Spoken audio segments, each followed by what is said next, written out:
হিজরি নববর্ষের পবিত্রতা ও মাহাত্ম্যকে ঘিরে প্রতি বছরের মতো এবারও কাবা শরীফে পালিত হয়েছে ঐতিহাসিক গিলাফে কাবা বা কিসওয়া পরিবর্তনের অনুষ্ঠান। 1447 হিজরি সনের মুহররম মাসের প্রথম দিন ইশার নামাজের পর হয়েছে কাবার গিলাফ পরিবর্তনের আনুষ্ঠানিকতা। কিসওয়া নামে পরিচিত কালো রঙের মক্কা শরীফের এই রেশমি কাপড় প্রতি বছর অত্যন্ত নিখুঁত পরিকল্পনায় তৈরি ও প্রতিস্থাপন করা হয়। আগে হজের সময় আরাফার দিন গিলাফ পরিবর্তন হতো, কিন্তু এখন তা হিজরি বছরের প্রথম দিনেই করা হয়।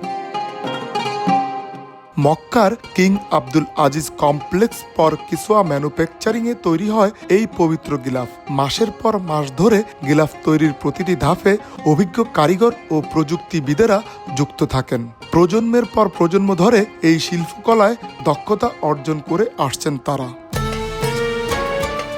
পবিত্র কাবার গিলাফ পরিবর্তনের এই মহামিলন ধর্মীয় আবেগের এক অনন্য প্রতীক, যা বিশ্ব মুসলিম উম্মাহর কাছে হিজরি নববর্ষের এক নতুন আবেগ ও শ্রদ্ধার বার্তা পৌঁছে দেয়। কাবা শরীফের ঐতিহাসিক গিলাফ পরিবর্তনের এই রীতি যেন মুসলিমদের এক বিশেষ অনুভূতির জায়গা। প্রতি বছর একই ধারাবাহিকতায় পরিবর্তন হয় কাবার গিলাফ।